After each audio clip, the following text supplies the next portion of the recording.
Hey everybody, DIY Coach Al over here at Lawn Care and Home Repair. And guys, I am out here today. It's a beautiful day. The sun is going in and out. I have a break and I just wanted to come out here and look at this beautiful green lawn. Y'all is popping. It is green. It's looking good. So I decided I wanted to come out here and just walk this beauty of nature, walk this lawn and see what she was looking like and enjoy this popping green lawn. And guys, let me roll some footage and show you what I saw. We can't have this. I saw this common chickweed out there. And I said, well, we have got to address this right now. But guys, I have a renovated lawn, so I'm not sure of exactly what I should be telling you to do about getting these weeds up in the fall. So I thought to myself, if I only knew somebody who was so good at this that he would be able to help the good people with what we all need to do with getting these weeds taken care of, whether or not we even need to put a pre-emergent down. So I reached out to my friend Cameron over there at Elevated Lawnscapes because Cameron is the man with a plan. Cameron, what you got to say to the good people over there as you would say it? What's going on over there, Coach Al? I might have a couple tips for the people out there on taking care of those weeds. So, first off, if you've done a renovation or if you've done an overseeding in the fall, typically I do not recommend putting down a pre-emergent this time of year. Right now, we want to focus on getting that new grass up and growing and established. That is our main focus. But you will want to make sure that you get a pre-emergent outcome next spring. You will be more than fine to be able to get that pre-emergent down next spring to make sure you're preventing some of those spring and summer weeds that are coming up. So that's on the pre-emergent front. The next thing is, what if you have existing weeds in your lawn right now? Well, you can get out there and apply a post-emergent herbicide once you've gotten, I normally say between 4 to 5 cuts on your lawn, and that lawn has started to mature, that new grass is starting to harden off. You would then be safe to be able to apply a post-emergent to get rid of those weeds that you're currently seeing in your lawn. So we're now into those cooler temperatures right now. So you can actually start using some of your ester-based products again because the temperatures have now cooled down, and those ester-based herbicides are much more effective in these cooler temperatures. So what are some of those products that you could use?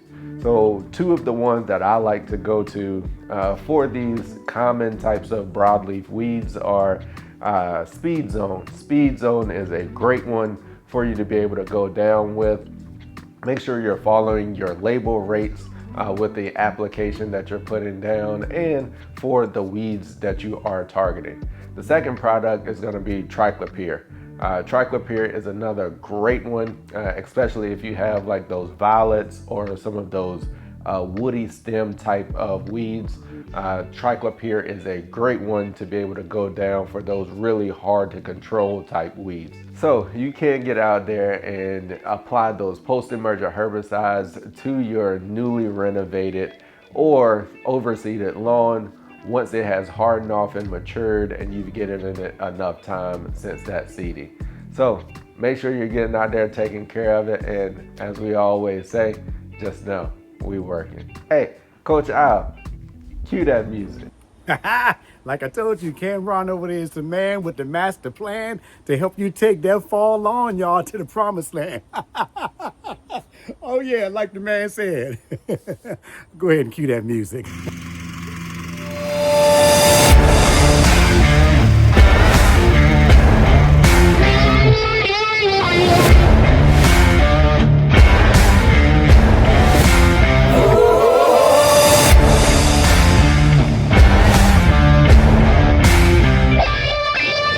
Hey, Cameron, much appreciated, man. You doing your thing over there, Elevated Lawnscapes. Hey, when I first started doing YouTube, I checked out your channel and I could not believe how green that grass was and how manicured everything was around the yard. So I kind of turned my mulch, changed it to red over here because I saw what was going on in your yard. Hey, appreciate you again. Guys, this is now that time of year for those of us with cool season grass.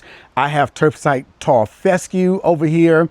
all 100% TTTF. Thanks again. Always appreciation to Jesse over there at Lawn Life and the Spreader Elite GCI in the front yard.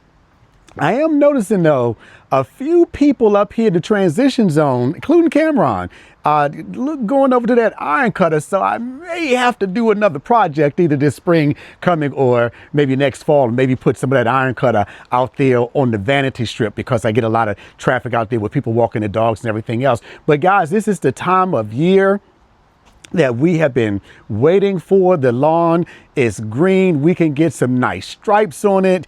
It's popping. The temperatures have fallen. Cool season grass loves this temperature. We're a little bit late, I think now. Maybe some of you may want to still drop some grass seed down. A little late to get those grass seeds and for it to take roots to really survive the frost. Because I think we're less than 30 days out from the first frost over here. But you know what it's not too late for? It is not too late to make sure we are taking care of those fall weeds, guys, because the weeds are still popping. I saw some chickweed out there. I saw some creeping Charlie out there. I saw some clover out there.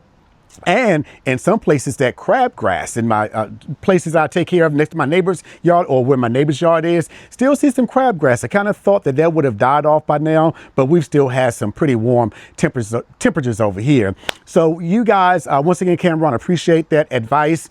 We do not want to neglect our lawn during this fall. We want to get out there. We want to enjoy that green popping grass. But guys, these weeds, they are always trying to come up. They're looking for a chink in that armor. They're looking for that weak link in the chain to come up. So what you need to be doing is walking around and inspecting your yard. You're not going to get the nutsedge, the purple and yellow nutsedge. You're not going to get that common Bermuda because those thrive when it's wet and warmer weather. We're not dealing with the fungus now because the humidity and the temperature is not at that 150 rule. So we don't have to worry about that now, but this is still an opportune time for those weeds to come up. And for those of you who do need to do a pre-emergent, we are right there at about that time because you guys know when that poa triv is waiting for that weather to get cooler so that it can come through. And guys, I dealt with that poa last year, and that was one of the reasons why I renovated my entire lawn, because the year before, the common Bermuda in the warm season and that poa annua, that poa triv, when it got colder. So what we need to do is make sure we are out there walking our lawns. I'm not going to be doing a pre-emergent on my primary yard. I do take care of the yard back there. That's what I'm going to be showing you in a little bit. I am now, because we still have pretty nice weather out here. The only thing we're missing is rain. So what I'm going to do is hit that with some Scott's Weed and Feed. I do have issues with weed out there, and what happens out there tries to creep into, or it does creep into my yard. That's what happened with that common Bermuda last year. So I'm going to go out there and I'm going to throw some Scott's Weed and Feed. Now, I do a combination of liquid and granular applications to my yard. I'm going to be using a granular with the Weed and Feed. Truth be told, another reason is I've just been dealing with this issue with my back, and I do have to make sure I'm careful. Doing your lawn can be a little stressful, a little strenuous, so we want to always make sure we are working smarter in addition to harder to get that grass to where we want it to go. So what I need to do though is get out there. I got Little Mama out of the shop, and guys, I realized it was my fault. Little Mama, you sitting there? I'm sorry. I actually had my gas can that was sitting out, and I forgot that it had been sitting out and some water crept in. I just done the maintenance, the oil change, the gas filter change, the air filter. I did all of that and put some gas in there that was mixed with water, so I had to get the whole system flushed out. So I'm going to take Little Mama out there. We're going to cut that grass, and then because this is granular, I'm going to take a sprinkler out there. I'm going to wet it, and then I'm going to put that application of that Scott's Weed and Feed down. Then what I'm going to do is walk the yard. I do have a Petra. You guys can hear me as I'm talking. I'm just going to walk off camera really quick and get this. Cameron talked about that speed zone, the T zone and the speed zone, depending upon whether you have warm season or cool season grass. But guys, I bought this Petra. It's a 1 gallon pump sprayer. I can just put this right on my shoulder. I actually have some Q4 Plus. I'm going to throw that up there. That Q4 Plus has, because I did see some crabgrass. I do have, that has quinclorac. It has 2,4-D, it has dicamba, and it has sulfentrazone in it. So it's covering the broadleaf, the sedges, and the grassy weeds. So I'm going to just take this 1 gallon sprayer and hit where I saw those little weeds popping up. But we're going to go and throw a quick mow on it out there, and we're going to go ahead and put that Scotts down. Y'all hang in there. Be right back.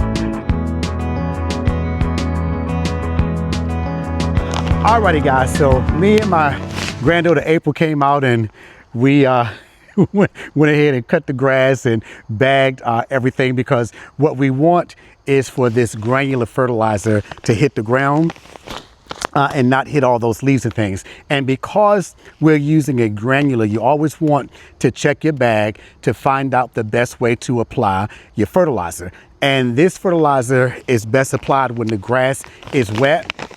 I don't have a sprinkler system out here. My naivety, I didn't even think to have a contact head put out here. Maybe that's a project I'll work on next year. Saw Turf Mechanic do it, and Yard Bro. It looks like it's a simple enough job to do. But I went ahead and put a sprinkler out here, get the grass wet, because we want this fertilizer and this weed and feed, we want it to stick to the blade so that it can uptake the poison. And because it's also a feed, it's going to feed the lawn. And this one is actually good for, I think 4 months. I've used Scotts in the past. This is a 2602, no phosphorus in it. So we're going to, it's high nitrogen, obviously, a little bit of potassium. So we're going to go ahead, turn the sprinkler system off. And I got, I've actually had some people say different things about Scotts products. I will not jump on the hate wagon.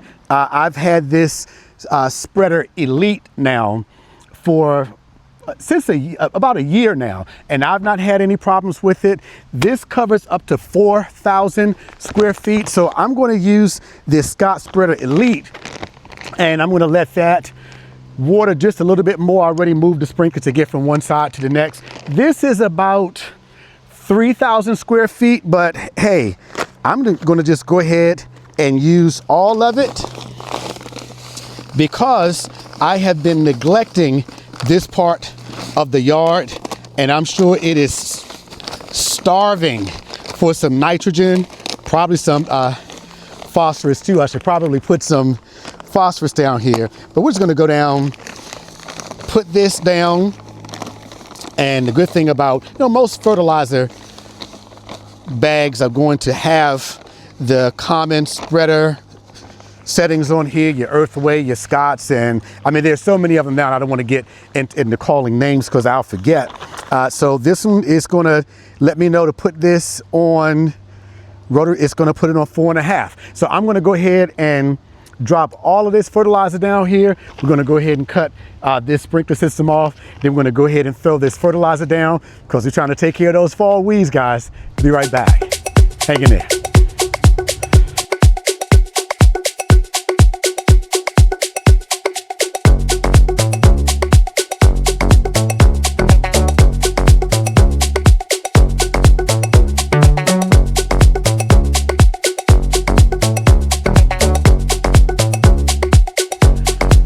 Alrighty guys, so I am finished with this part of getting this fertilizer down, this weed and feed. I have to be honest, I just don't do much out here at all. Sorry, I know this turns a little sideways. I have it on a different gimbal right now, so it's a little crooked. See if I can straighten it up there. But I am finished this part of it. I do not have as much of a problem out here as I had when I first started doing my lawn care, but what happens in your neighbor's yard can eventually happen in your yard.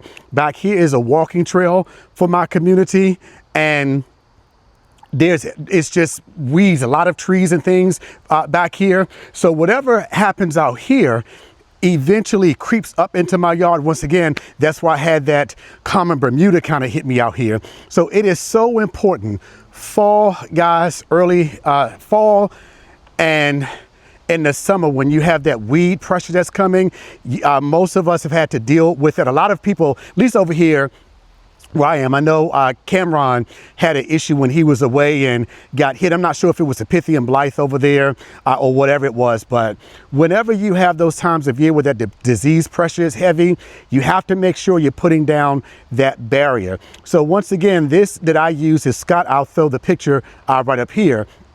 I use the Scott Weed and Feed, and that's going to feed up to 4 months. But what I'm going to also do, once I'm going to give it about 2 weeks because we still have nice weather out here. I'm going to actually do a fall pre-emergent out here. I have prodiamine because I didn't do anything with this part of the yard as far as overseeding or renovating. I did do a little bit of overseeding over there.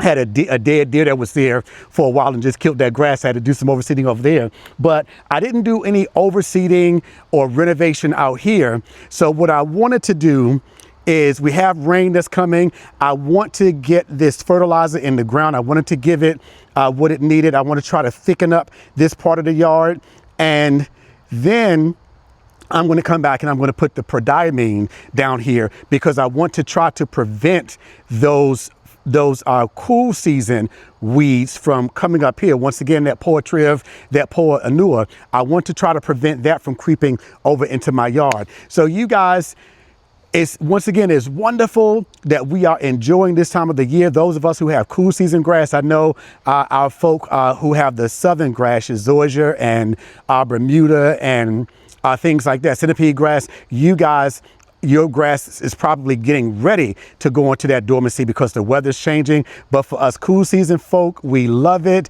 The grass is just looking really, really, really good. But you definitely do not want to let those weeds just creep into your yard, creep up, because you spend so much time and energy trying to get that yard looking nice. Or as I like to say over here, lawn care and home repair, get it popping and keep it popping. Once again, Cameron, I appreciate you, man. Your channel is on fire over there. I see you going back and forth, checking out that Mountain View seed and your yard, man. It's phenomenal. You and Devin, the DIY lawn coach, I follow you guys because whatever you guys are doing is always working, and I bow to your level of excellency and professionalism with this. That's why I love to seek help wherever I can. But guys, get out there, get those weeds treated. Do not let it go unchecked, because what you do to your lawn now is going to determine how it bounces back in the spring, and then it's going to take you on into the summer. Guys, it has been my pleasure to come to you today to help you to hopefully deal with your yard, to get those weeds, keep those weeds under control. You guys know what I always tell you. First of all, I really do love you. I do not have to know you in order to be in love with you. Not only am I in love with you, I'm madly in love with you. The second thing, guys, is if at all possible today, do something to help pick somebody else up. There is no greater feeling in life than the feeling of knowing that you've helped somebody who can't do anything for you in return. And the final thing that I say is, anytime somebody tries to get you elevated as a result of putting somebody else down, don't subscribe to that. Let's make sure that with love and kindness, we are showing each other how to build a better world. We are all one under the sun, okay? Hey, my granddaughter, April, my grandson, AJ, I don't know if he got in the video or not because this is the end of it. but he just loved riding on Grandpa's tractor. Y'all think I make sure he has a cameo in there. Love riding on Grandpa's tractor. And God knows that little granddaughter of mine, she has more energy than 10 newborn rabbits put together. But she was out here trying to do her thing to help Grandpa. I love it. I love it. I love it. Until the next video, you guys be careful, take care, be blessed, beware. And make sure above all other things, we're thankful for what we have and not just complaining about what we don't have. Love you.